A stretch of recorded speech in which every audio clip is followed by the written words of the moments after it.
We're live. Great.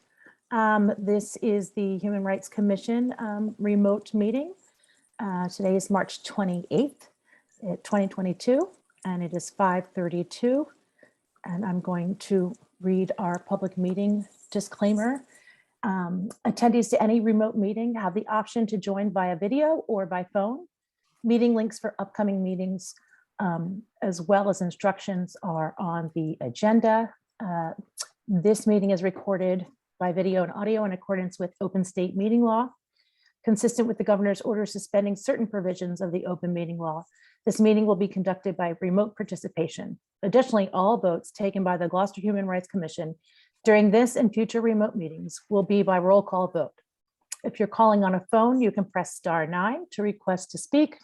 If you're watching on a computer or device, there is a raise hand button that you can tap or press to request to speak. Please use either of these options during oral communications to be recognized to speak. And welcome to our meeting. We have me, Hannah Kimberly, Tony Borch, Mayuza Alves, Michelle McCaffrey, and we also have Holly Doug Willow from Human Resources, along with Tony Armstrong. Hi, Tony, who is going to talk about Juneteenth in Gloucester. Hey, Hannah, don't we need to, in the call to order, present and Oh, that's right. Okay, sorry about that. Tony, here? Mayuza. Mayuza is there. Michelle. Present here. Awesome. And Hannah. We also have Miranda Ashling, who's head of education and engagement at the Cape Ann Museum. And is Nicole McLean here? Tony, do you know? I don't know. I'm unsure if she was able to join today, so Okay. it might just be myself and Miranda. Okay, great. And then Sunny Robinson from the Gloucester Coalition for the Prevention of Domestic Abuse. And then who is Tony Waldron? So that's actually myself. Tony Oh, that's you. Armstrong and Tony Waldron are the same person. Okay. Sorry Great. for the confusion. That's my It's okay. maiden name, Armstrong, the name under which I organized last year's Juneteenth. So some folks know me in town as Armstrong, but I am officially Waldron. All right, wonderful. Okay, so we want to approve the minutes for February 28th. Somebody like to make a motion to approve those? I make a motion to approve the February 28th minutes. Does someone want to second that? I second that. Great, thank you. And is there any discussion on the minutes? I'm seeing no discussion. Yeah, no discussion. Okay, so we want to vote to approve the minutes. Mhm. Tony, Approve. Mayuza, Yes. Michelle, Approve. and Hannah approve. Great. So Tony, do you want to take it away for us? Hello, yes, thank you. Good afternoon, everybody in the Human Rights Commission. Thank you for inviting myself and Miranda to join you today and talk to you a little bit about Juneteenth celebration planning for Gloucester for 2022. So I'm in my car, as you can tell. I just stepped out from a lecture series that I'm attending here at Tufts this afternoon, and I thought what an appropriate way to kind of introduce the Juneteenth celebration, the history and cause based upon what I'm here listening to. I am currently listening to a very excellent, inspiring woman named Valerie Kerr, who wrote a book last year was when I read it, but it's called See No Stranger, Revolutionary Love Memoir. And manifesto. I highly recommend it. But as I've been sitting here this afternoon, I thought this is a great way for me to start the conversation about why in particular I'm reaching out to the Human Rights Commission around Juneteenth celebration. So I don't know if I have any like screen sharing options, but I did have something set up. If we don't use it, it's fine. I can talk off of it. Basically, I wanted to give you a little background about myself quickly and then talk about what we have planned for this upcoming year. So as I mentioned, my name is Toni Waldron. I moved to Gloucester 2013 as Toni Armstrong, and in those few years, and now going on 9 years that I've lived in Gloucester, I have become a wife and a mother to a young son, Tristan, who is 5. And in that transition, I've really kind of claimed my space as a community member in Gloucester. So last year, during the protests of summer 2020, all of us kind of really revitalized around the issue of racial justice. I saw it as particularly a cause I wanted to take up as a person of color in the community, raising a son in the community. And the kind of call to action came from another rally that was happening in town. Some of you may have heard of a rally that was sponsored. Ultimately, we found out by the GOP party and some family groups protesting various freedoms, I guess they felt were being infringed upon. So I saw this flyer in my community where I live in Lanesville at my community garden, and basically decided that this, what I would kind of describe as obtuse freedom rally, that it, in the worst case scenario was kind of like a dog whistle, and the best case scenario was just ill-informed, which was being hosted on June 19th, couldn't be the only representation of Juneteenth in the Gloucester community. I really felt strongly that people who would enter our community as visitors, you know, a lot of people like to come to Gloucester on the summer weekends to enjoy the parks and the beaches.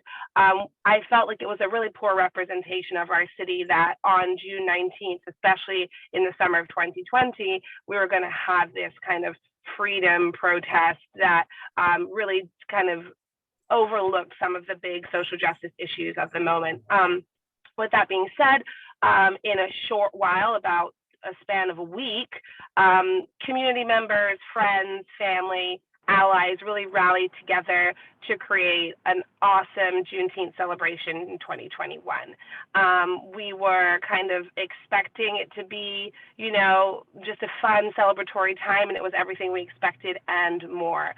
We saw a lot of people kind of reach out as the days were coming up, the Gloucester Racial Justice Team, the NAACP of the North Shore, various other kind of local organizations, just wanting to reach out and see how they could help. But at the time, just given the constraints of the kind of rapid grassroots organizing, it wasn't possible to incorporate all the voices. And so moving into 2022, I was asked to join the Cape Ann Museum as part of their community engagement committee.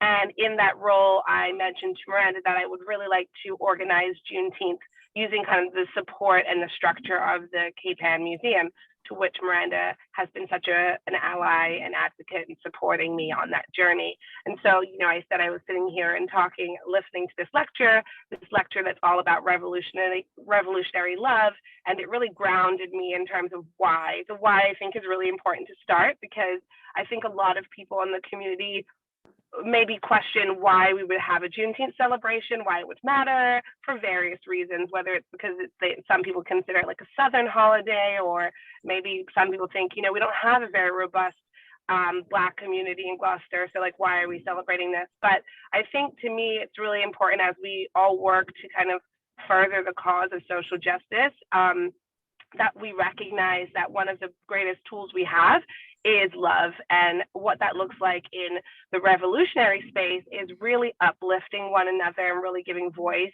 and kind of light to different groups. And so while the Black community and the people of color community of Gloucester may not be, you know, the majority, we exist, and the issues that we face and the problems and concerns we have, and the joy and the love that we share all deserves a platform. I remember moving to Gloucester in 2013, and what struck me about the community was how intimate the community was. I remember going to Fiesta the first year and just being awed at the tradition and the roots of that community, the Italian and the Portuguese community, but also wondering where is the community of Native people or Black people who have obviously inhabited these lands before.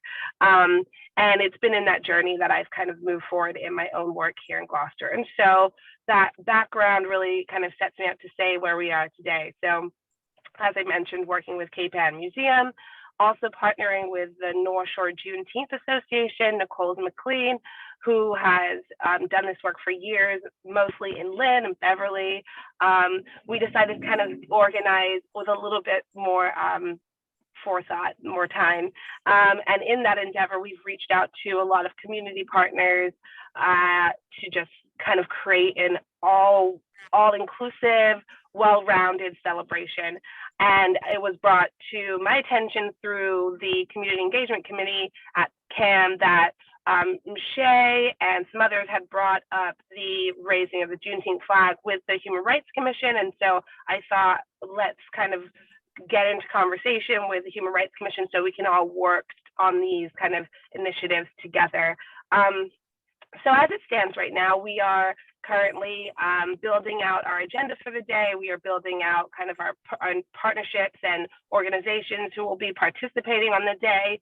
We're looking at, yes, June 19th, which this year is a Sunday on Father's Day. I do think it's important to kind of highlight that for people.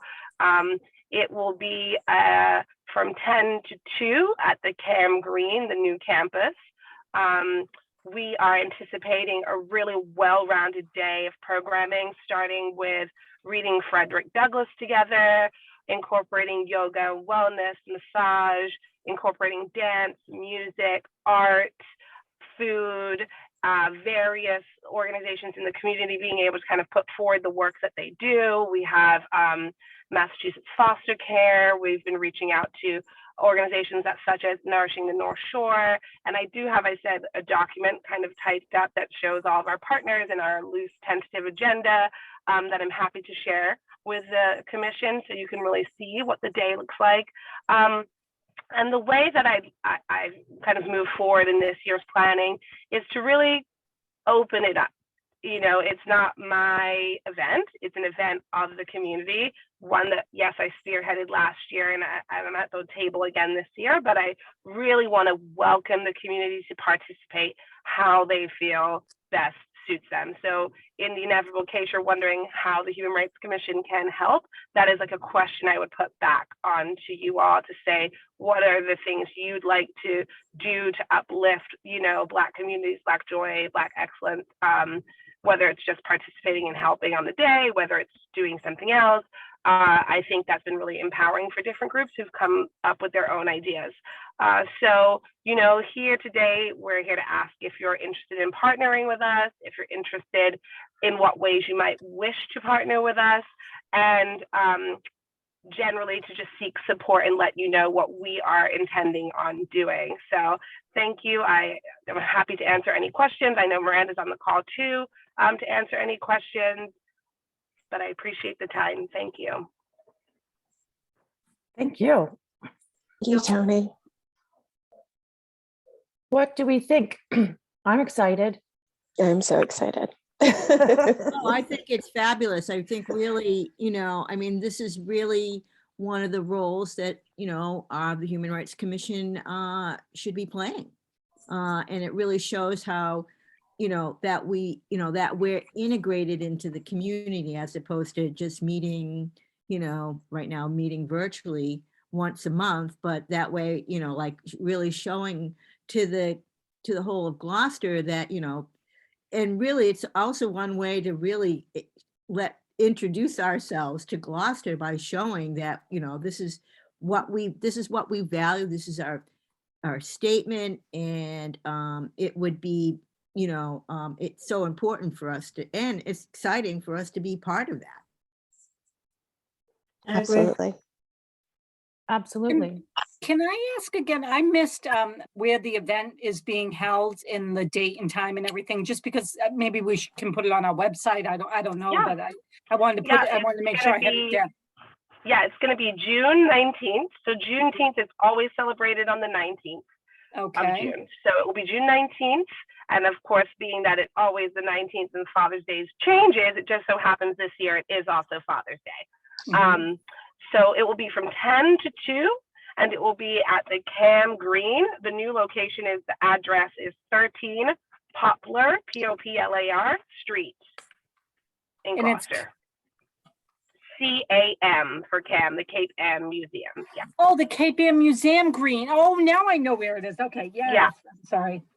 Okay.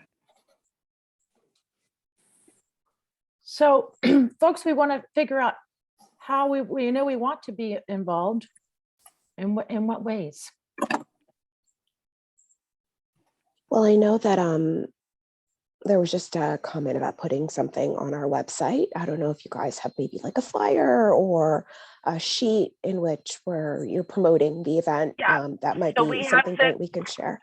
The Teen Arts Council, who are part of the Cape Ann Museum's many initiatives, excellent, talented group of young people. We met with them on Saturday to see how they wanted to be involved in Juneteenth organizing, and they are going to be making a flyer. That flyer won't be available until next month. That's the next meeting time we have for them, and I think that's fine with the time frame that we Oh have. yeah, we're still super early. But we could definitely, of course, share that with you when that becomes available. And I also just say, like in this moment, I know because you are a commission and you're in city council, structure, you have to kind of vote on your participation. At this time, I don't expect that you necessarily know exactly what you'd like to do at all. So you don't have to decide right now what you need to do or would like to do in terms of participating.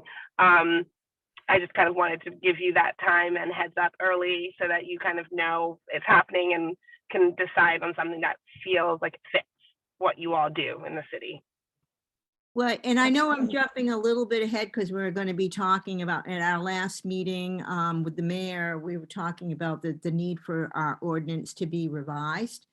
And we've been going through the ordinance as it is. And of course, part of the ordinance is that the Human Rights Commission is, to be involved, and participate. So this is something that it's not new that we would be including, but it's, as we discussed in the ordinance. So yeah, I mean, it's like a natural part of the ordinance, it's a natural part of who we are. And I think in regards to looking at, and part of this also discussing in the ordinance is that what kind of publications or what other kinds of, promotional things that we can do besides just posting some stuff on the website, because, a lot of people don't just look at the website. So how can we really do a better job with communication? And again, that's part of our ordinance. But I think as we get that worked out, and then as we get closer to the, Juneteenth, that, there'll be, information and some kind of publicity that is, in collaboration with the Juneteenth organization and the Human Rights Commission. So. And I don't know if this is something that I'm just going to throw in there right now because it's an idea it's kind of been perseverating on for a while. And I don't know if, Shay, this is something even like the Gloucester Racial Justice Team would be interested in as a project or how it would fit or anything, but something I personally have been very interested in over the last couple of years, because the reality is, I mean, without getting into it, my background is I did not grow up in Gloucester, as you can tell from my having moved here. And, I recognize this community I live in is very different from the communities in which I was raised and born. So it's not lost on me at all that, planning a Juneteenth in a majority white community, it's something that I kind of want to put at the forefront so that everybody kind of can be clear about what that means for the white people in the community, what that means for the people of color in the community, and how we bridge that solidarity together with that knowledge, right? So that all being said, one of the things that's been on my mind as like an inquiry, and I don't know if it could cross over with like publication, but in our community, there are a lot of people who during summer 2020 put up Black Lives Matter flags or, lawn signs.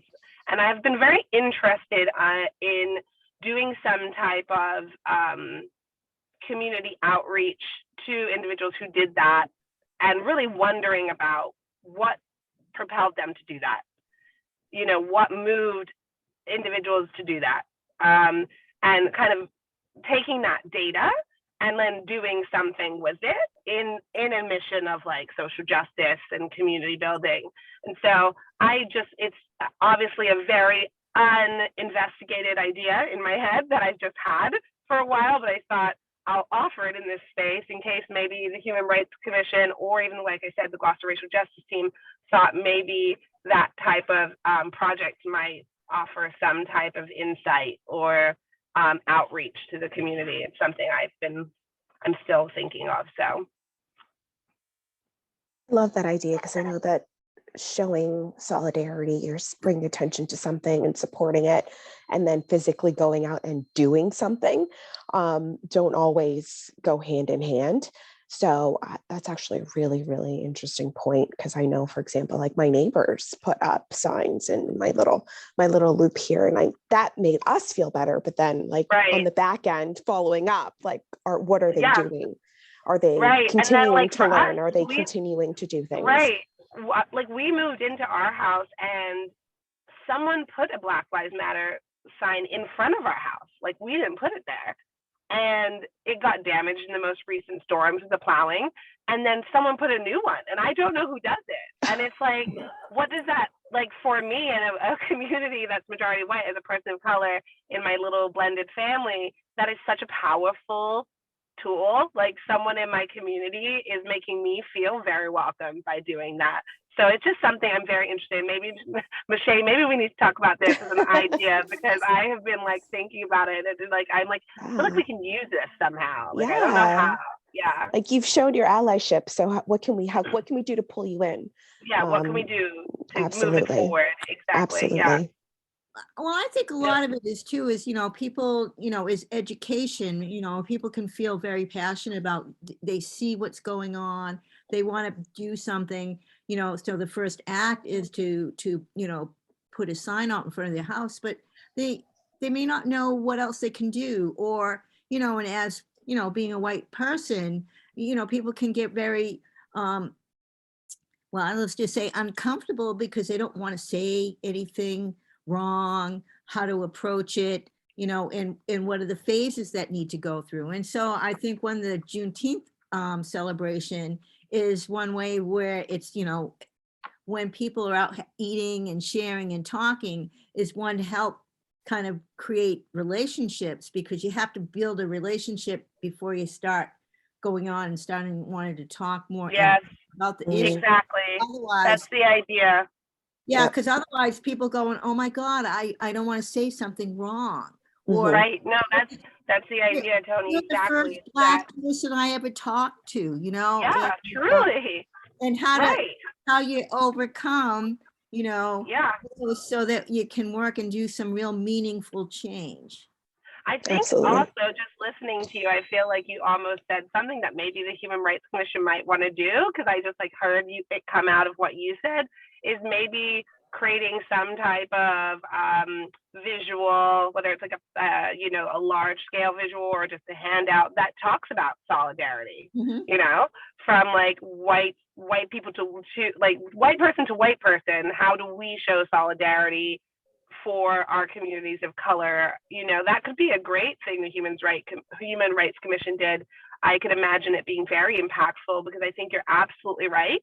I think that's the hope behind Juneteenth. That's all of the things are lining up. Like, I can't explain to you, listening to this woman, it's insane. I highly recommend anyone who has not read this book read it. But I read her book during the protest when I was at my angriest, right? I was like so mad. And being so angry in a space that's like majority white was complicated for me, because I would go to the protest at the Rotary, and I didn't like the tenor of the protest. It sounded like a pep rally, and I was like, I am angry. Like, if you're in a different place, it sounds more like anger. And I was recognizing that. Then I was reading this book by this woman, and she talks about revolutionary love, and she talks about that in action. And the way that she talks about it is, the first stage is to wonder. It's to wonder about others. You see everybody as part of your kin, your ancestry. You look at someone and say, you're my brother, you're my sister, you're my aunt, and so on. And so opportunities to kind of break bread and celebrate, with one another are great opportunities to kind of cross that difficult threshold and to wonder about somebody else in a safe space. So that is kind of the hope, right? That's why I'm focusing on Juneteenth as opposed to I don't know, a protest right now, Well, and I think we also have to be very cognizant because there's such a backlash under, like teaching critical race theory. And, Right. And just reading how now that, in libraries are slowly pulling, secretly books because they try to avoid what's been going on. And, and that, we would be, naive to think that there aren't people that don't feel like that here in Gloucester. Absolutely. And so, and how we're using this, to inform people and to educate people because, and really maybe to really start being not offensive, but work on offense before, instead of defense when those issues of critical race theory will come up, because to think that we're not going to be confronting with that is, people living in their own little private Idaho. Yeah. I think we have I've had somebody has their hand raised. I don't know if you want me to check with them. Yes, could you please? Thanks, Holly. Sunny? Hi, Sunny. Oh. What happened? We lost you. Oh. This has happened a couple times recently with guests. Yeah. But Sunny was originally on the panel. She was, yeah. Sunny, if you can hear us, we cannot hear you. Hear or see you. This is what happened in our subcommittee meeting. Yeah. Interesting. Oh dear. I was thinking, kind of piggybacking on what we were just talking about with CRT, maybe if in our efforts to kind of educate the community, we can have like frequently asked questions about what things are. Oh, there. Can you hear me now? Yes, we can hear you. Glad you're back. Michelle, would you mind? It's so weird. I'll hold. I'll wait. This is so weird because I got immediate access with video on my iPad, but I switched to my computer just because it was easier viewing and lost the video contact. So in any case, this is not my agenda item, but I had a suggestion for Tony, if I may.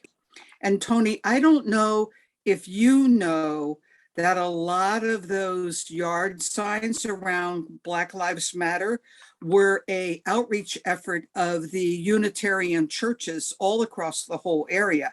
So if you want a place to start making some of that contact, you might want to work through the Unitarian church here in Gloucester, and then that would give you a way to reach a lot of people and talk about what you're interested in and individual conversations and people's reasons. But it might be a more comfortable group access at the beginning rather than just having to knock on individual people's doors. So just a suggestion. Thank you. Thank you for the knowledge, Sunny. I appreciate it. I do have some contacts I can reach out and see. Definitely. Thank you. I appreciate it.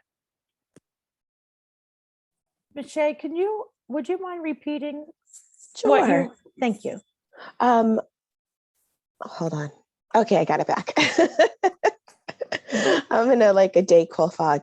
I was thinking that maybe in our efforts to kind of educate the community and break the ice for some of those more tense topics like CRT, we could do a frequently asked questions, or maybe a common misconception sheet, maybe with 5 or 6 little bullets, and it says CRT and what it is. It's a higher educational study. It's not taught in schools. It's not taught in elementary school. It's not taught in this.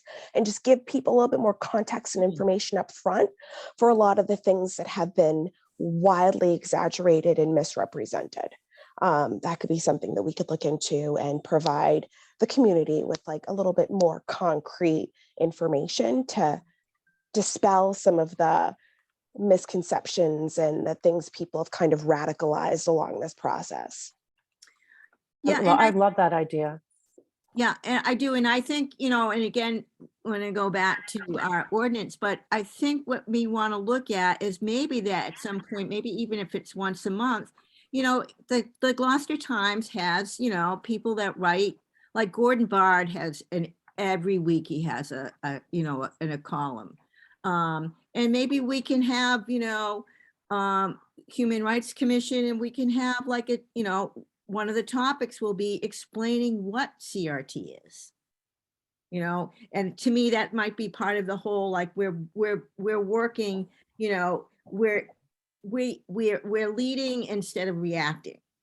And I think, and again, through our discussions, but, but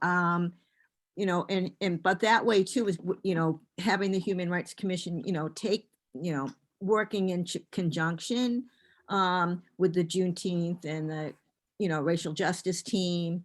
And because, it's in the thoughts, it's in the paper all the time. So instead of then, when something may happen, we're already in, it's education is the tool. And if we can like put it out and making it so understandable and explain as opposed to dog whistles, I think that's a great, I think, Michelle, you got it, right on the nail, Another possible outlet, I'm saying possible because I don't know, would be Good Morning Gloucester as well. Oh, which definitely. has a really high reach. Yeah, we have on our kind of yet to be reached out to 1623. So they're definitely on the radar of folks to kind of bring into the kind of conversation. I love all of the ideas. I love the ideas about education and outreach and kind of dispelling myths and commonly held misconceptions. I think if that feels like something the Human Rights Commission is interested in kind of taking the lead on, I'd welcome that. For me, next steps are, I wanted to wait until I had this kind of conversation opportunity to chat with you. I'm going to share that document with you all so you can kind of just see officially what's written down and what we kind of have right now.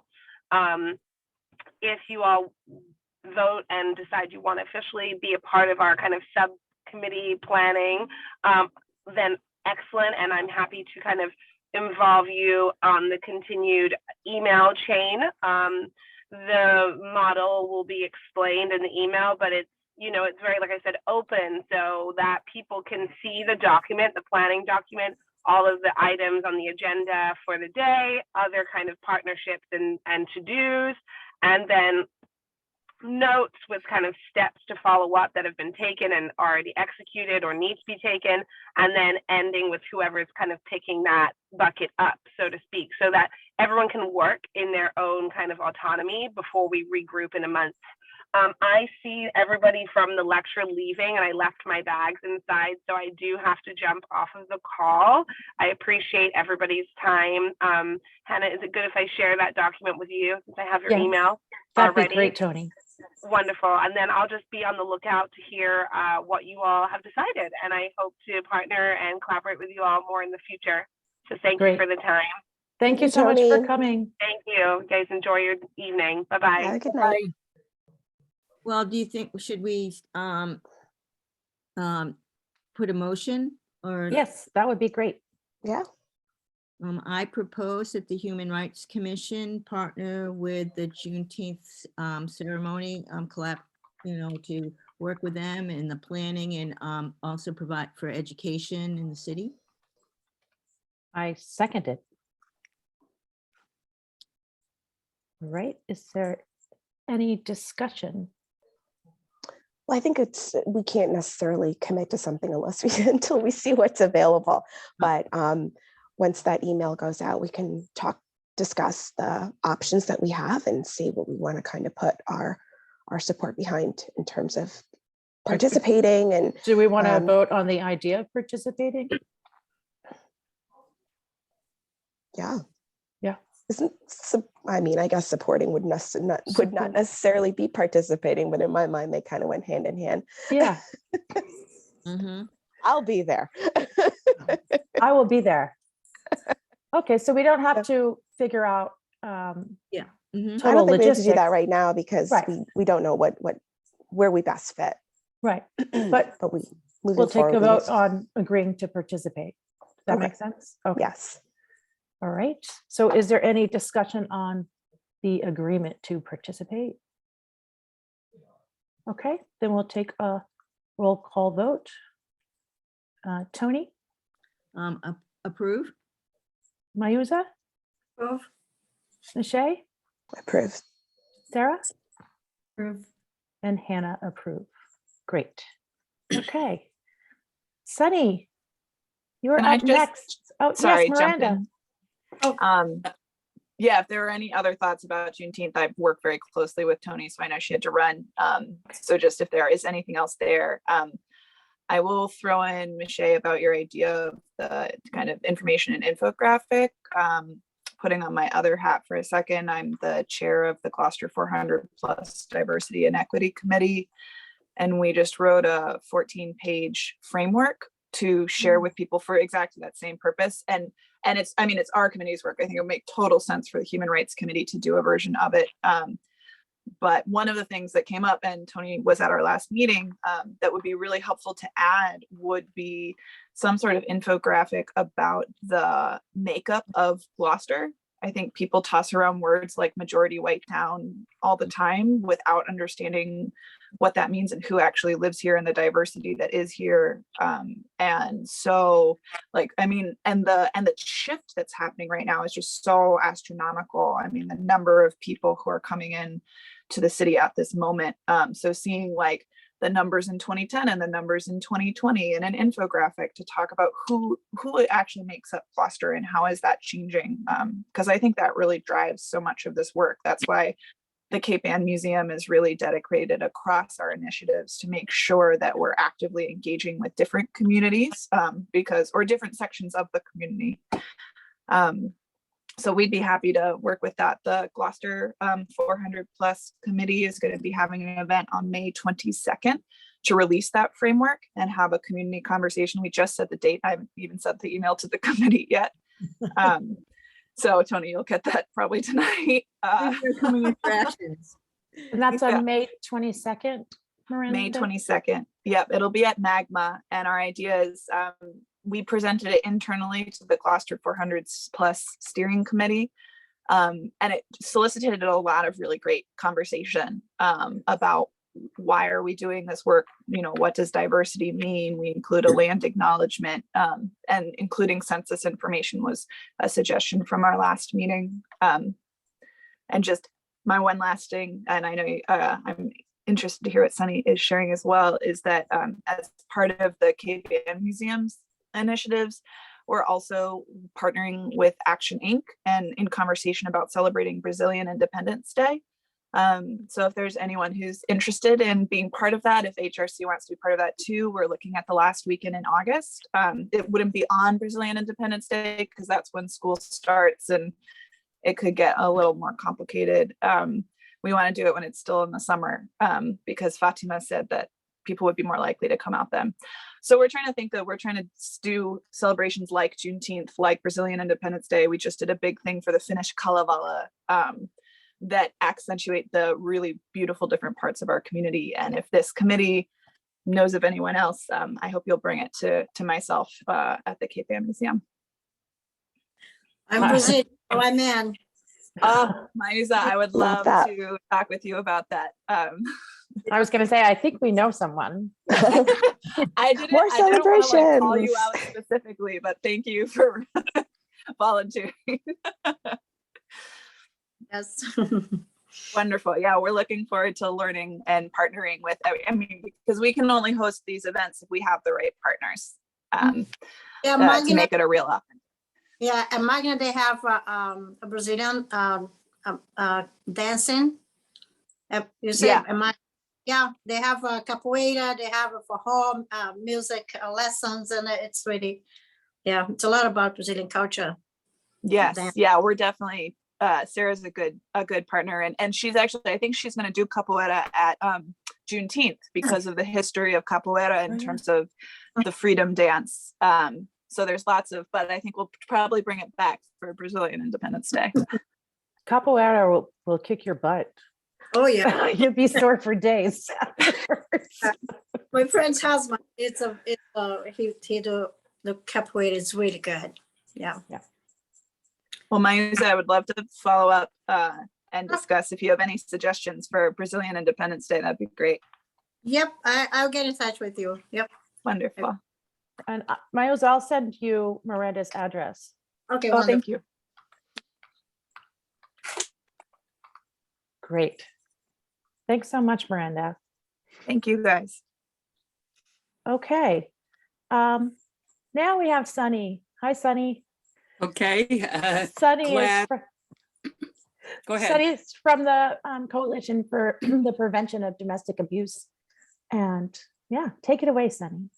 Well, I'm just delighted to be following Tony and reaching out to the commission on another invitation to come and participate with us.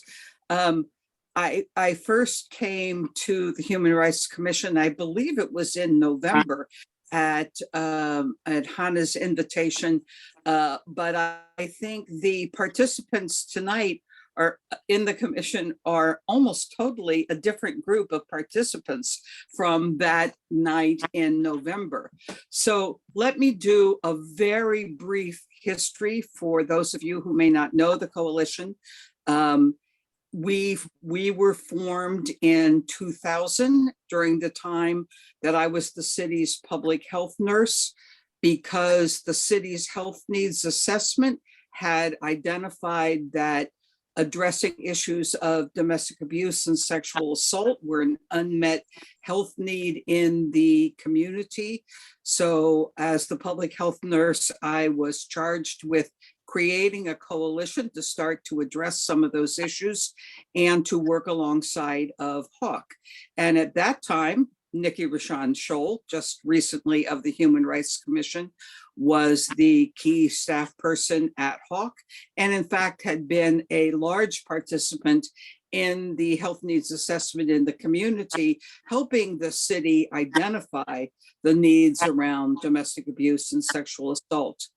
And the third person who was instrumental in that coalition formation was Marcy Silvestro, who was then at the Prevention Center.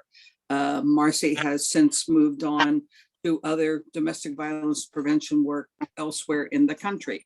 So we've been around for 20 years as an educational and mobilizing organization, not a service organization.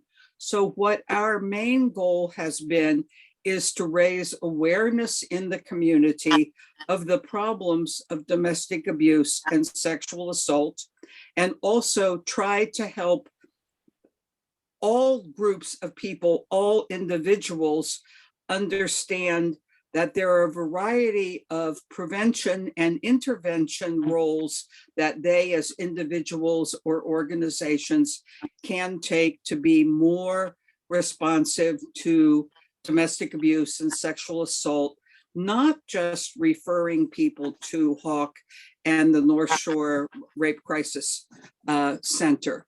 So that's what we've been about. We've done many things. I won't go through all of those. I believe Hannah has shared with people by email a brief history of some of the things that we have done. We have over the years done 3 or 4 annual events to draw people's attention in a variety of ways to the problems of domestic abuse and sexual assault. So in October, generally in conjunction with the mayor, and certainly through the last 4 mayors of the city, we've had a very sort of formal, solemn event at City Hall with the mayor declaring October as Domestic Violence Awareness Month. In February, in conjunction with the 1 Billion Rising international effort to draw attention to violence against women. We have done a public event. And then in April, we have done a Take Back the Night kind of event, again, drawing attention particularly to the issues of sexual assault. And that April event, we usually do with a very strong youth focus, teaming up with youth groups in town and with youth from the high school, and try to give it a very youth focused event. So we have been able through the pandemic to continue the October events, though we have limited them in size and they've been completely outdoors. But we have not done February 1 Billion Rising or April Take Back the Night since before the pandemic. But this year, we are indeed doing a Take Back the Night event on the evening of April 7th. And so my coming to you this evening is to do two things: to invite the Human Rights Commission to also consider participating in the coalition. I think it would be very good for the coalition to have, sorry, my telephone is ringing, somebody else will get it. But for the Human Rights Commission to participate in an ongoing way in our coalition so that we have that an increased strength of human rights perspective in our work. And then secondly, to invite you very specifically to come to the April event and very early in the program, just indicate your, if you so decide, your support of the work of the coalition, and just state your pleasure, hopefully, in joining us for the event that night. So I think what I'll do is stop there rather than do any other presentation, but I, of course, am happy to answer questions, take suggestions, whatever. And I must say before I hang up, Holly, I haven't seen you in years and years and years. How are you? So just a point of personal privilege. You're Holly, on mute, Holly. yeah, you're on mute. Sorry, I was saying it's so nice to see you, and I do see you at all of these events that you've had at City Hall, and everything's wonderful to see you. I'm That's so right. passionate about this. You've done a great job. Does anyone have any questions for Sunny? No, but I do plan on being there that night, so at least one of us will be there. And I will be there too. Awesome. Count me in. And I would say that I've said this in email to Hannah, but I will say to everybody, this year, particularly because we haven't been able to hold this event for a couple of years now, we're not going to do a lot of speeches. So it's really not a speech that I'm asking your participation with. You know, the April event, we usually start with a nice brisk walk the length of Main Street and then back. This year, we are starting from and returning to Unity, the youth center on Elm Street, where the Common Crow used to be. The trick of the walk is always to get the youth to walk slowly enough to let people like me keep up. So it's always a issue. And then we really are keeping the speech kind of spoken word to a real minimum this year, and really looking for poetry and music and performance, because we really, having not been able to do this event for a couple of years, we want to really try to make it a uplifting, inspiring event. Sometimes we've had kind of heavy duty speakers talking about their survivorship from sexual assault. I think we're not going to do that this year because we really want to stay arising. Great. Sunny, can you make the connection between the prevention of domestic abuse and human rights? Well, to me, it seems pretty obvious that that safety, that bodily integrity, including emotional integrity, are basic human rights. Therefore, to be free from fear and abuse and violence and being put down, whether by gender or race, ethnicity, are all basic human rights.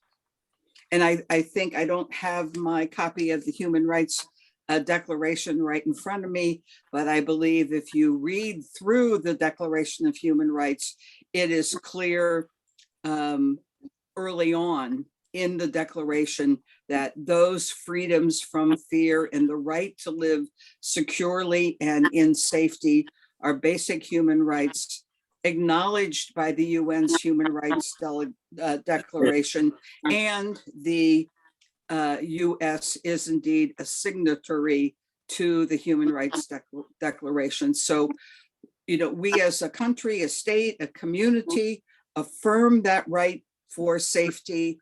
And that is a basic thing that the coalition has worked on. So the coalition has really worked on domestic abuse and sexual assault as both a public health issue and a human rights issue. Great. Thank you, Sunny. Good question. Thank you, Donna. I see Sarah clapping away. That's great. Indeed. So I love the idea of us participating in Take Back the Night, as well as your ongoing events that you have. Are there any thoughts on that from anyone else? I see that like there's a lot of like intersection, I mean, we're just talking about Juneteenth, and the uplifting and the recognition of the human rights of the Black community and people of color. Also, we know that one of the, one of the largest numbers of people, the trans community, and especially the Black trans community in regards to undergoing being murdered and domestic violence. And so, again, the tie-in, I mean, it just is like, we're just starting to see all these overlapping circles that are coming in where, I just, I mean, I just think it's wonderful. I think it just is in regards to, us Human Rights Commission to really be, being part and playing a significant role in these, in all the organizations to help ensure people are having their basic human rights. Great. All right. Would someone like to make a motion?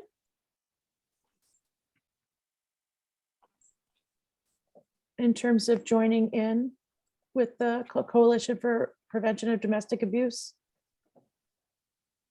Anna, I'm not sure if I think in order to participate in either one of these, I think that it has to be brought before the mayor. I think okay, that makes sense. And including the June 19th. So I think maybe the motion needs to be rephrased that way. That okay.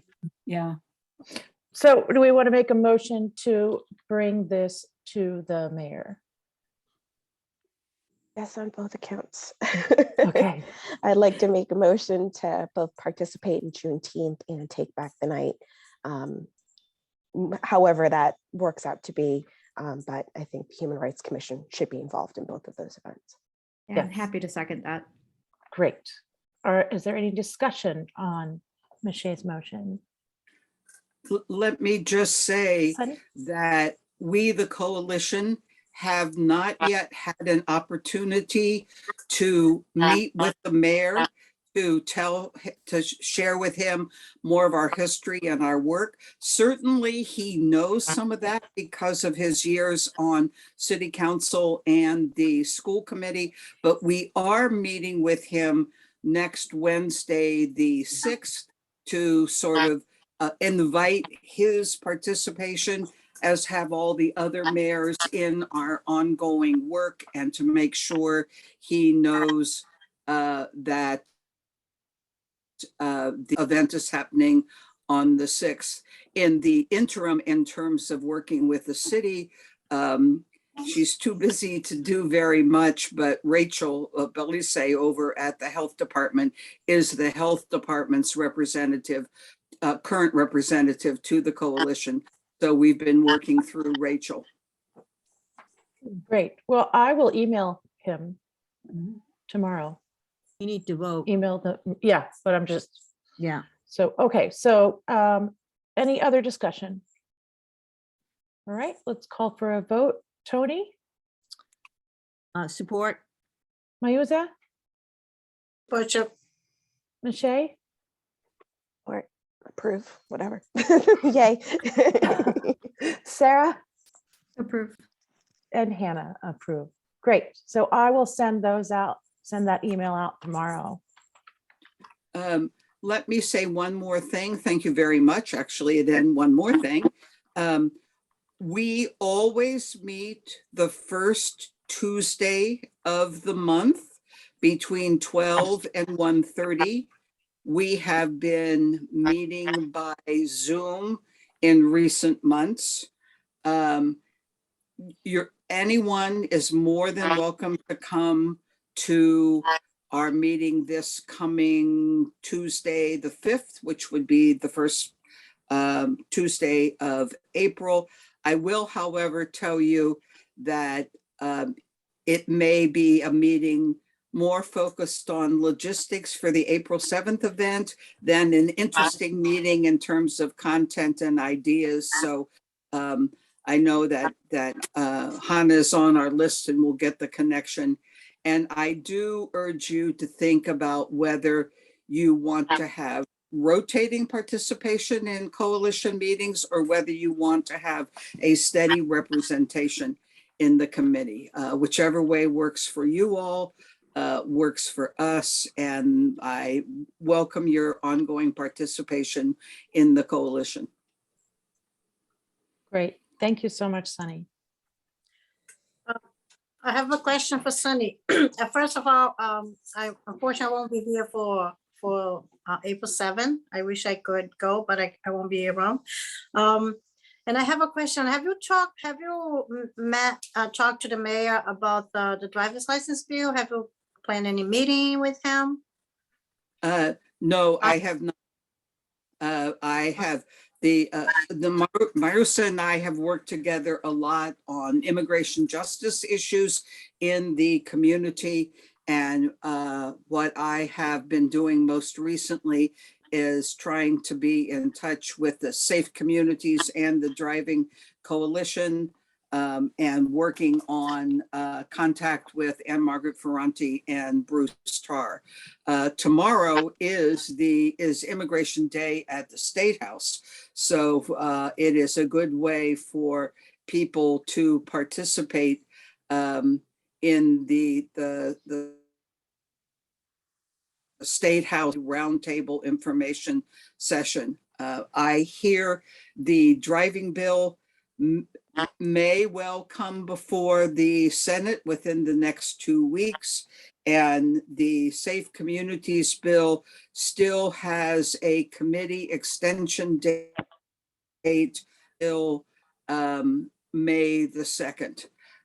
So that's a very long-winded and expansive answer to Mayusa's very limited question, but thank you for letting me say all that. Thank you. Okay. All right. Anything else, Sunny? Nope. Thank you. I may state I may stay around and just listen to the rest of your meeting, but that's it. And if anybody has any questions, please, or suggestions, please feel free to email me with them. Awesome. Thanks so much, Sunny. Thank you. Thank you all. Thank you, Sunny.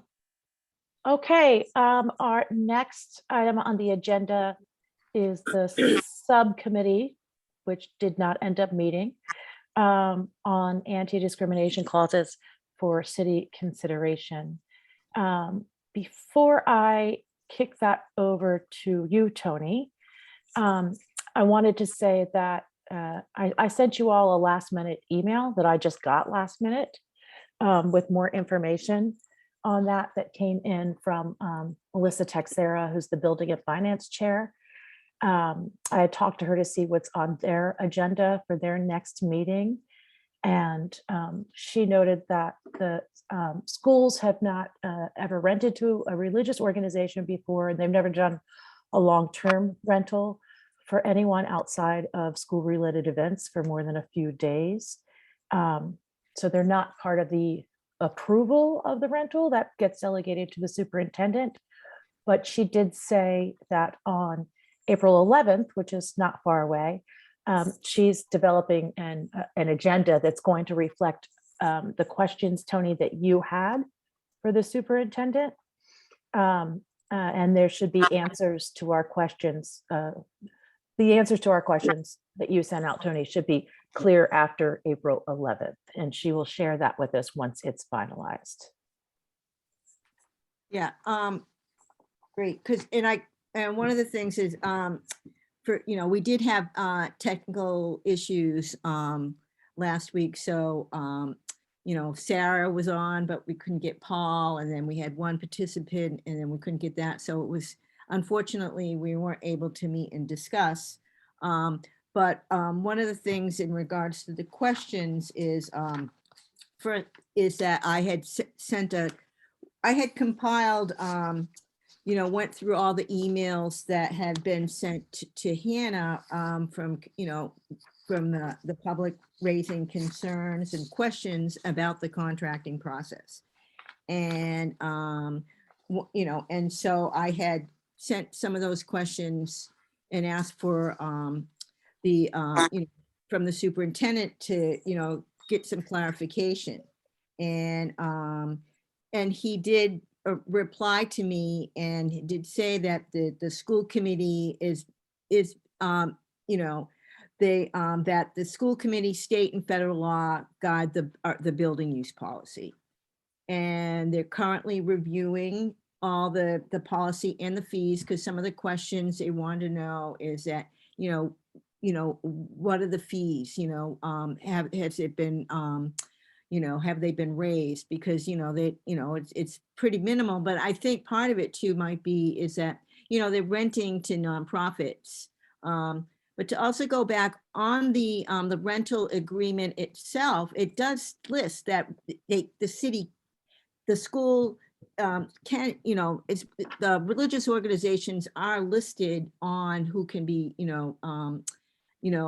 who can rent the buildings. And so this was not, they weren't following anything outside of the rental agreement. However, it was the first time that the schools had rented space, to a church.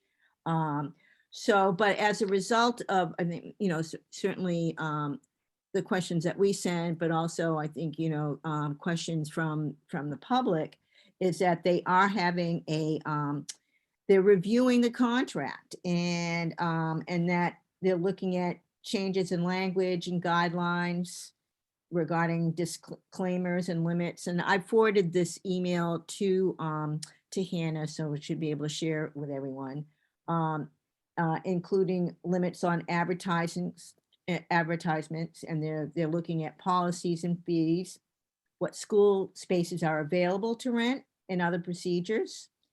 And they are, once it's complete, they'll work with all organizations that use school buildings to make sure they comply with any revised policy. Subcommittee is meeting at the 11th. So that's in regards to a lot of the questions that came up in regards to the use, the contracting process, the uses of the classrooms, concerns about privacy.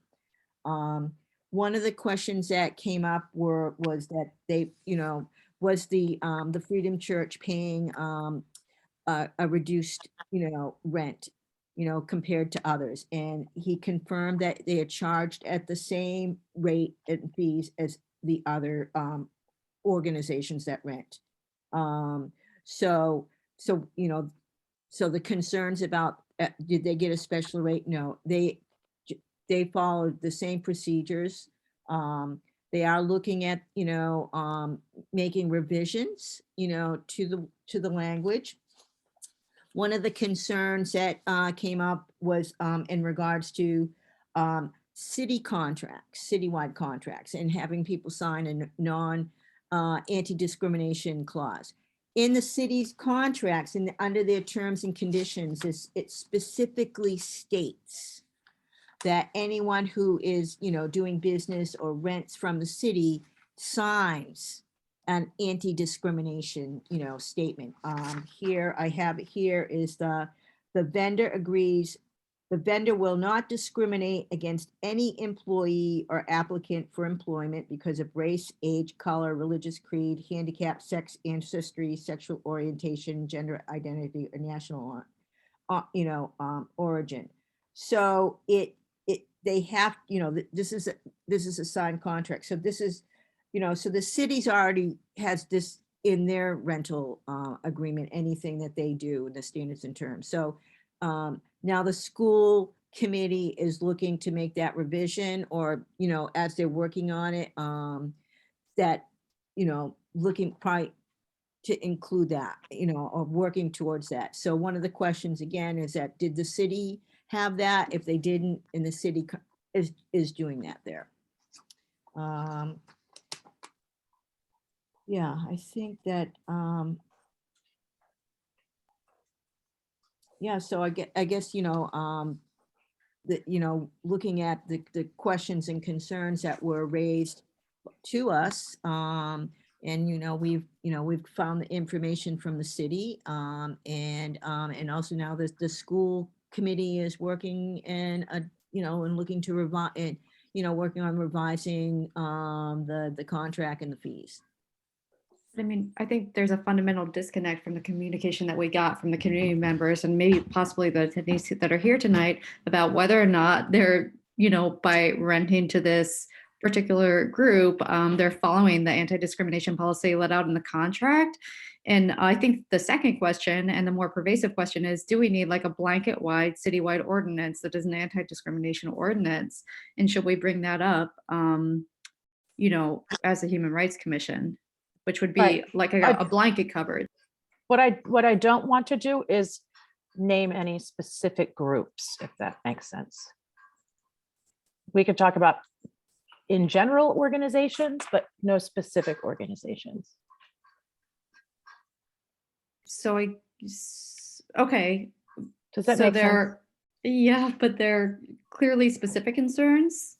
So as an organization, how do we, as the Human Rights Commission, how do we help enforce the fact that contracts have a non-discrimination clause in them? That's what we talk about rather than any specific group. Yeah, well, and I think that, once the school committee, I think we should be requesting to see the draft of the revised contract, since the current contract does not include an anti-discrimination clause.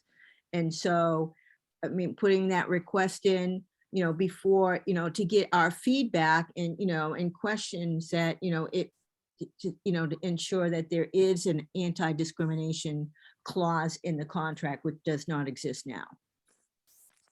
And can we push further, or can I propose that as the Human Rights Commission, we actually push a step further and propose a non-discrimination ordinance that's citywide, to be approved by, I'm not sure, the mayor? I don't see why we couldn't. I think so. I think that's our role, is to, that one is to ensure all the contracts, but that the city has an ordinance in regards to anti-discrimination. because I think that that would steer off Mhm. potential challenges like this in the future. It should, in theory. Would you like to make that motion, Sarah? I will make that motion. I would like to make a motion that the Human Rights Committee proposes a citywide ordinance that is non-discrimination. I'm happy to draft such an ordinance for review. Salem, Mass has a very good one that we could base it off of. Okay, Second. great. And is there any discussion?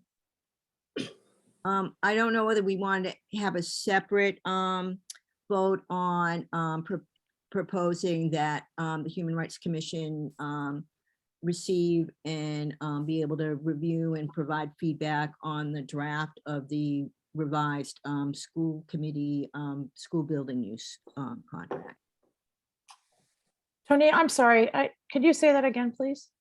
I imagine we may want to just have, you know, as I'm talking about, it might be separate, that we would have proposed that we, you know, I don't know if we have to go through the mayor, if we could do this directly to the school committee, that we receive a draft of the, you know, the revised contract to review, to ensure there is an anti-discrimination clause in it, and provide feedback before it gets, you know, the revision gets approved.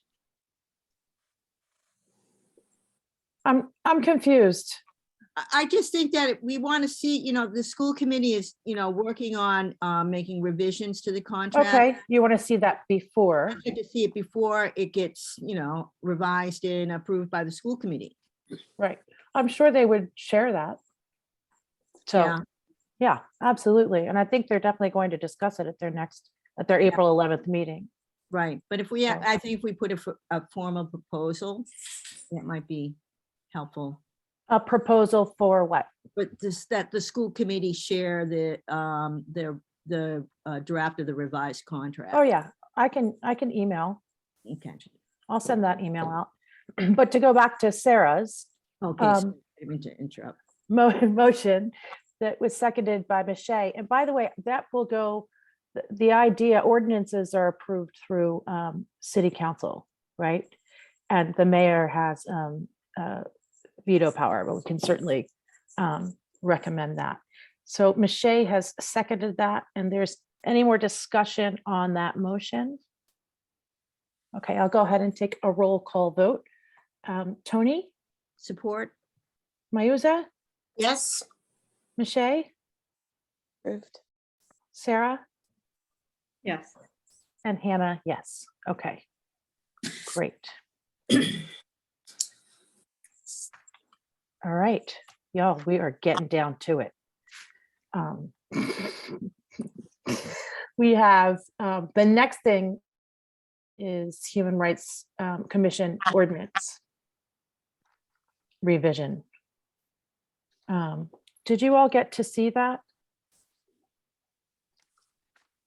I hope I can find. Tony emailed it to all of us. Did I email it to all of you? I know I emailed it to you.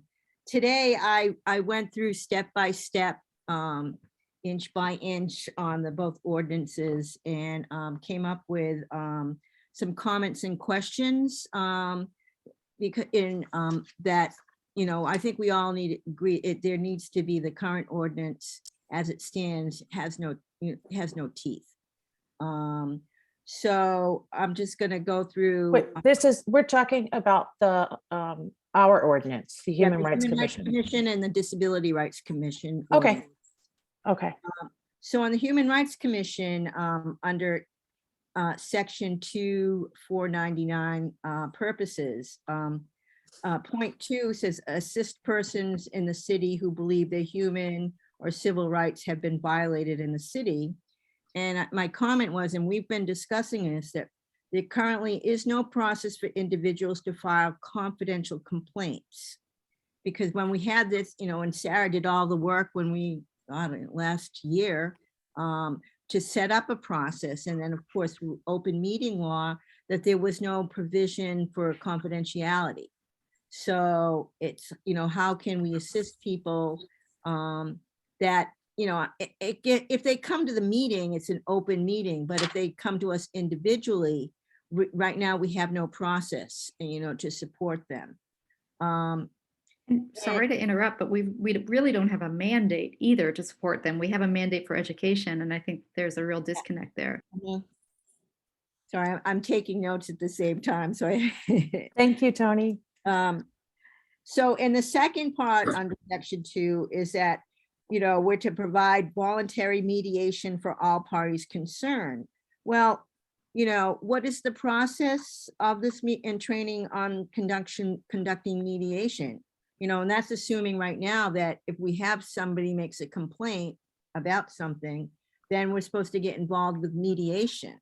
But what does that all entail in regards to, and what rights, who does the mediation? So that needs to be, clarified and specifically state what is that process if, if we're to conduct mediation between people that are, bringing up situations. Again, in that section here, there's, it's like informing such people of local, Commonwealth, and federal agencies available to address their grievances. Like, well, how do we, if somebody brings a grievance to us, what is the process for us in, informing people, or people to know what are, where can they go outside of the Human Rights Commission to find it, to get information. And so today I quickly went on the town of Danvers. They have a human, it's called the Human Rights and Inclusion Committee. And that web page, their website is incredible. You go on and they have one section that lists called support and assistant resources with links to, under this, the Massachusetts Legal Services, LGBTQ resources, domestic violence, housing and nutritional assistance, elder services, disability source support, interfaith resources, and list other Human Rights Commission. And and when you go on the site, everyone say, is it possible to create a listing on our website? But our website, go on to see the, I should have sent you the link, but if you go on and see that, it's so easy to access. Our website, is not user-friendly at all. And so, but as soon as I saw that, and this is really great, somebody comes in, you can click on all these links. And so I thought this would be something that we would want to have on our website, but not as the website currently is. And then under section 2 is to work with city departments to increase compliance with appropriate local, Commonwealth, and raise the level of awareness in municipal businesses with public. Well, where are the procedures for reporting compliance? How do we know? I mean, is there does the city have a report? How do we know if a department is not in compliance? What kind of review process is there? Raising awareness again, to go, on the Danvers Human Rights Commission. They have a newsletter on their website. Is it, and it, again, is that something that we can do? Because, when we're talking about, we were discussing earlier in regards to publication with the Juneteenth and now the domestic violence is what, how are we, what kind of publications can we do and support? So, question about developing a newsletter. Again, here now we're under section 2-500, our powers and duties. One is that we're to publish reports and other documents. Well, what type of reports? What needs to be included in the reports? We need to define what are other documents. To provide a public forum for hearing complaints and to resolve such complaints by mediation. Well, we have no process for confidentiality.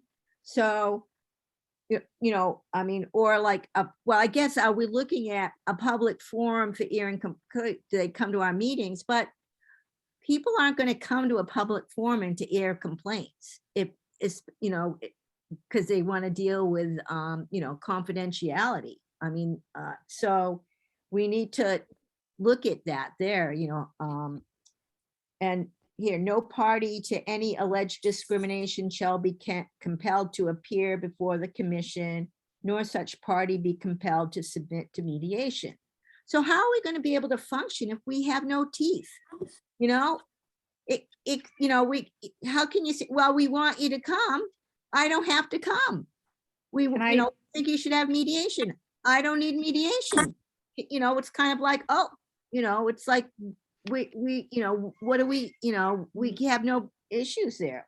And then to render to the mayor, the city council, the school committee, a full written report of its activities and recommendations. You know, and then there's like an annual report. Is this different than the annual report? Records, section 2501, records.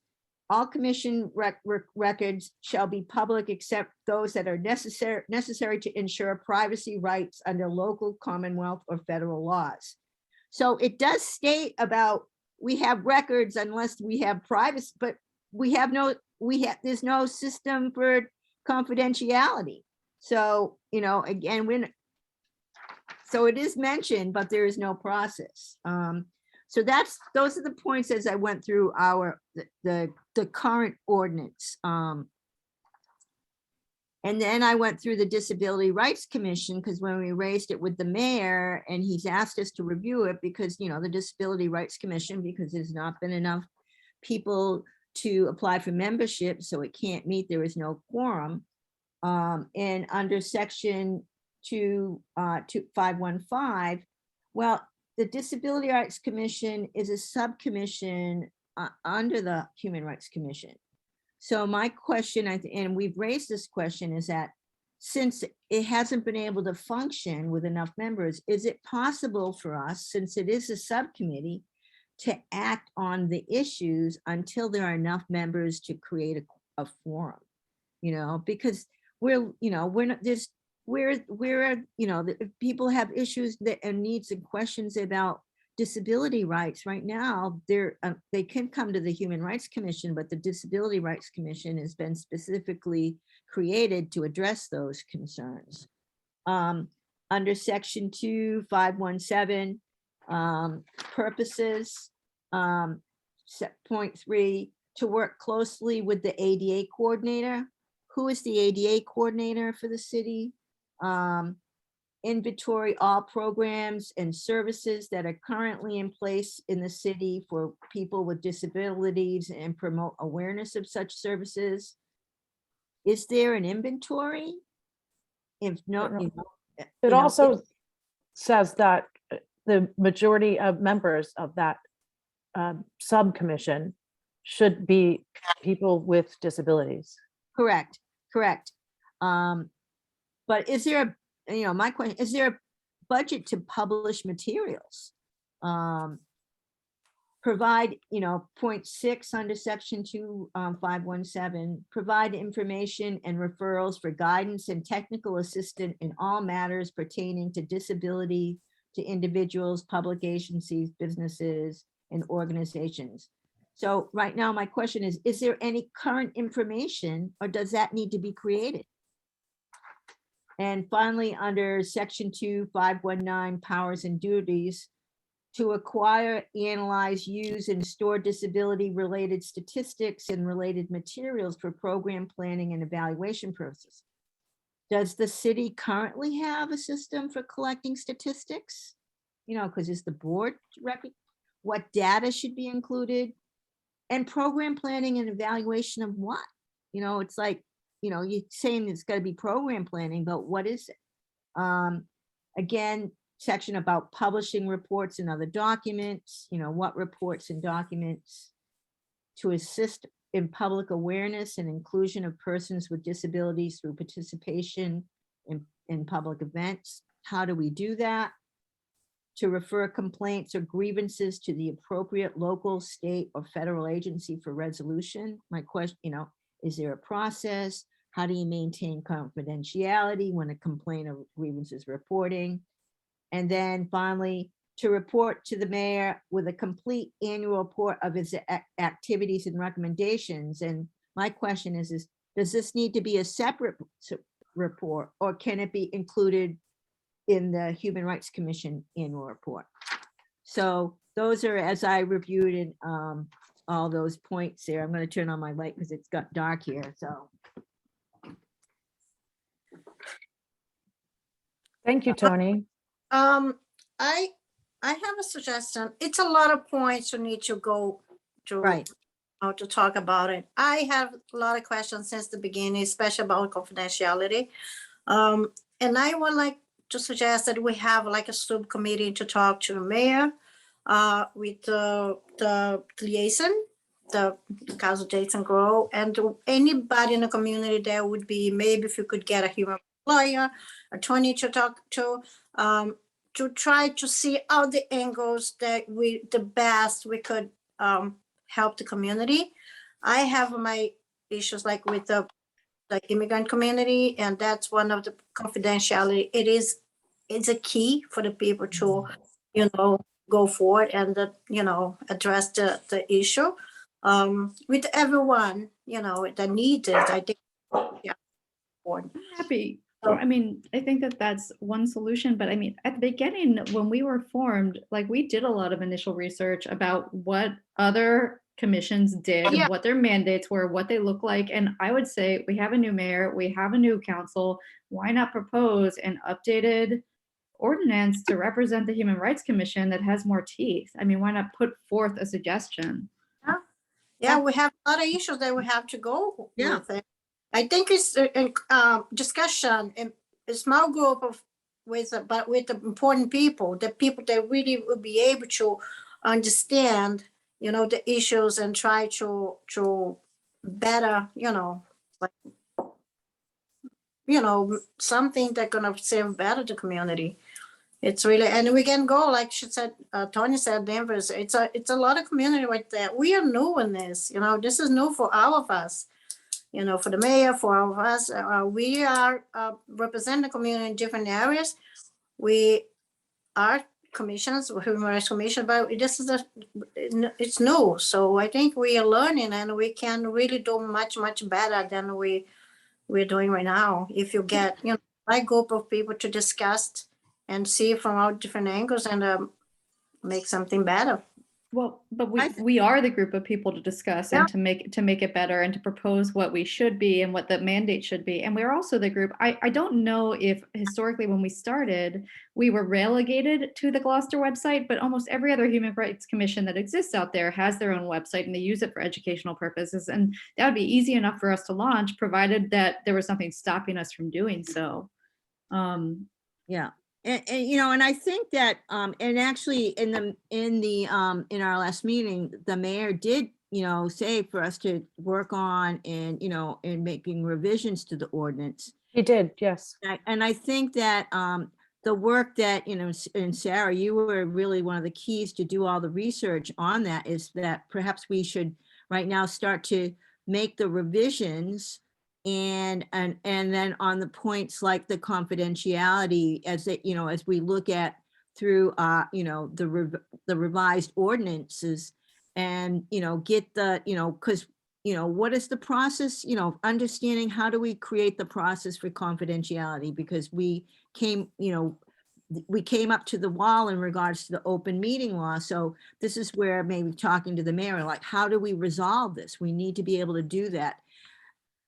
Sarah, how did, probably all that information again, why, reinvent the wheel, how are other human rights commissions, how did they do that? And I know you did a lot of research on that. When I interviewed some of the other human rights commissions and documented that, I could certainly send that back to you, Hannah, and then, to distribute to the rest of the committee in terms of how other commissions deal with this.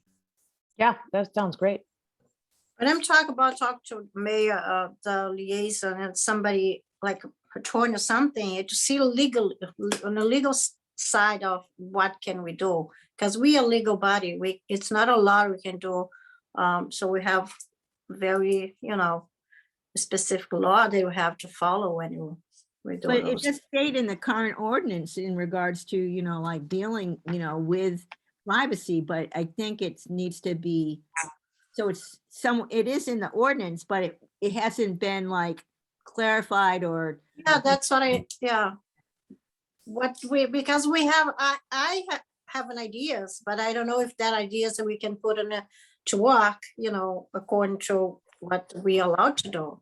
right, and I think that's if we, through our revisions, and that's where, again, where the lawyer goes in regards to like what this is possible, this is Yeah. definitely can't do. But if other human rights commissions that are part of other cities have been able to figure out how to do it and be in compliance, then we should be able to do it. Right. And Krishna Basu, or the city attorney, has said that she's willing and open to look at anything that we have. Yeah, so I think that way, yeah, let's revise the ordinances and then go through it, and then I guess, see about what, the step, do we then send it to Krishna or and all that process so that we have that, but yeah. Okay. Are you all interested in working on this outside as a subcommittee, or are you interested in, tell me what's in your mind, Sarah? Well, I mean, I'm happy to send you all the former research I did and like the Okay. model and the models of how other human rights commissions did this, and then let you distribute it to the group for discussion. Okay. Yeah, and if you want, I will gather all the stuff and try to, compile it and, put it together and, and then people can give me feedback as they're already looking, at what they are doing. So, and to make it easier for everyone. I like the idea of the subcommittee. So we can discuss. Okay. What's the best way. Yeah, I think that'll be good. Also, I mean, just to kind of like, what do we, we're talking about Human Rights Commission, but what do we want to do about the Disabilities Commission? I'm confounded about the Disabilities Commission. Honestly, I wouldn't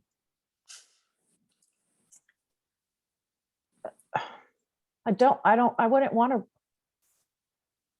I think it should be its own commission.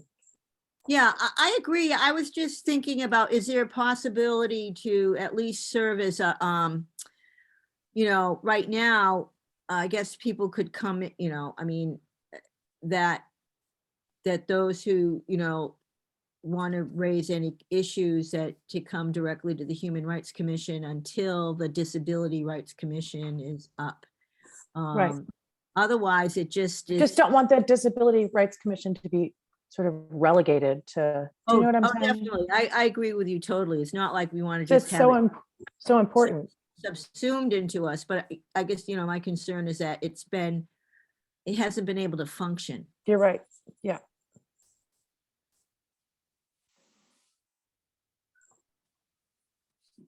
So we want to work on both of those ordinances then, Tony? How do other people feel about that?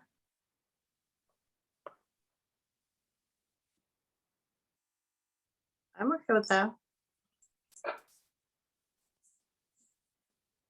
Mayuza, you are too? Yeah. Okay.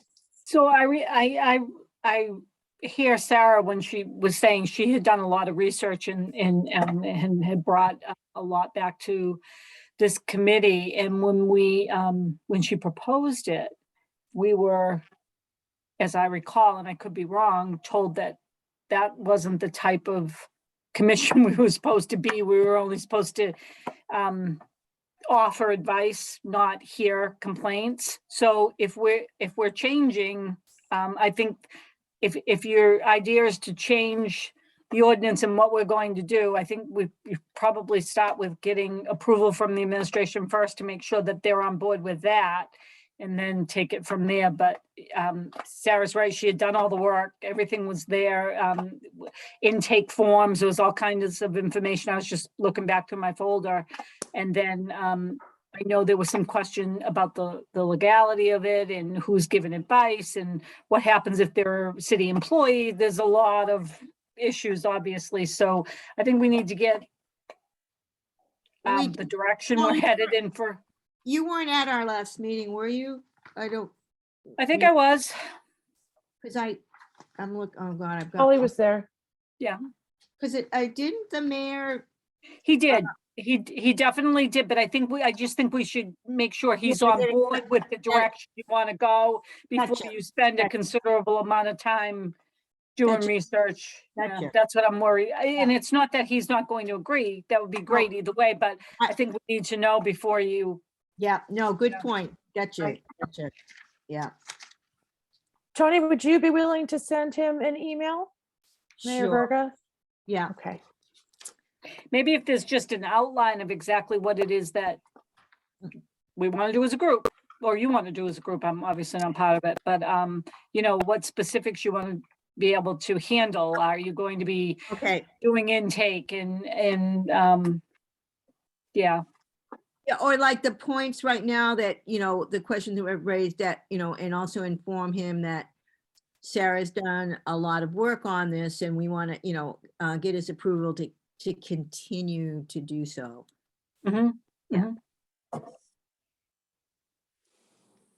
And will you also, Tony? Yeah. Ask the mayor about the disabilities? Yeah. Thank you, commission. Okay. And no one needs to vote on that. Okay. So much voting. Our last thing on the agenda was the civility resolution. But I would like to propose that we table that because Jason Grove's not here and he was the one who brought it up.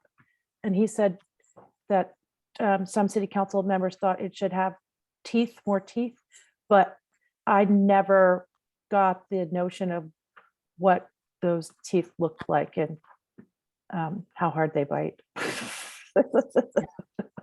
Yeah. Right. Happy And to postpone that.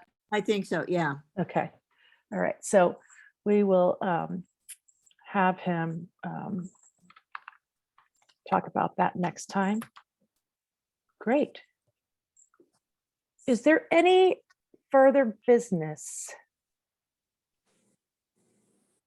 Okay, our next meeting is April 25th at 5:30. As far as I know, it will be on Zoom, but I have an issue with that because I will be moderating the city clerk debate for the town of Rockport. 'Cause I'm on the League of Women Voters and I do the moderating for debates in Rockport. Suggestions, would someone like to chair that meeting or I'm willing to change the date, whatever you all. We move it to the 26th, just one day later. Is that too much for you? That's fine with me. Yeah. Do you want to, is that fine with everyone? Do we have to ensure that there's nothing in conflict, you know, for Jason? Because there's so many other subcommittee. Oh, yes. I can ask. Tuesday nights may be council meeting. Oh, yeah. Tuesday night council meeting. Okay. It's every other night, but I'm not sure where we stand with council meetings when the next one is. So I don't know if it would be a meeting or date or not. Actually, you know what? I might be able to tell on my calendar. Oh, thanks so much, Holly. I would not be available on the 26th. Okay. So do you want to shoot for what about the 27th, Michelle? Okay, now. While you're looking at dates, I'm going to leave you all and say thank you. I look forward to ongoing work together.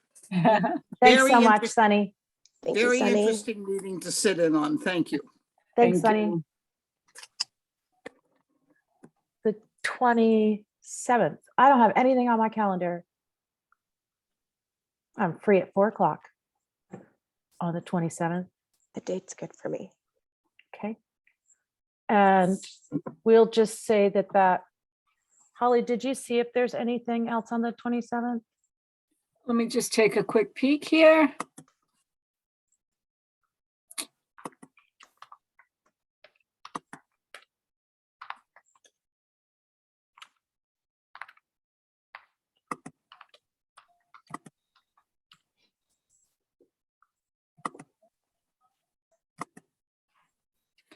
I don't see anything on the calendar.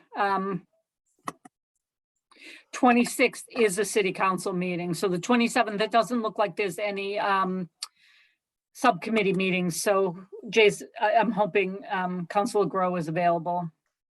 Okay. All right. And I will email him tomorrow.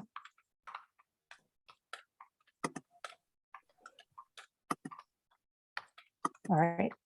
Just writing myself a note. Great. Holly, one other question. Are other groups going back to meeting at City Hall, or are folks still? Yeah, Zooming it. we were just discussing that, and I believe the plan is to have hybrid meetings where the members of the committee may be in person, but the public has to be remote. Okay. And I don't think they can do both right now, because they would have to limit the amount of public that the public that could come into a meeting. So that's the way I believe they're headed, but I do not know 100% Okay. what's We'll just happening wait to there. hear. As far as I know, nothing's changing. Okay. So we'll just assume that we are on Zoom on the 27th. Yes. Okay. Yep. Great. Any other business? You all are amazing. Thank you so much for all your work. Do we want to put forth a motion to adjourn? I move that we motion to adjourn. Second. Great. Thank you, Michelle. Tony, Agree. great. Mayuza. Michelle, Great. okay, and Sarah, Yes. and Hannah too. All right. Thank you all. All right. Holly, you're amazing. Thank Thank you. Have a you. good night, everybody. Next month. Thanks, everyone. Bye-bye. All right.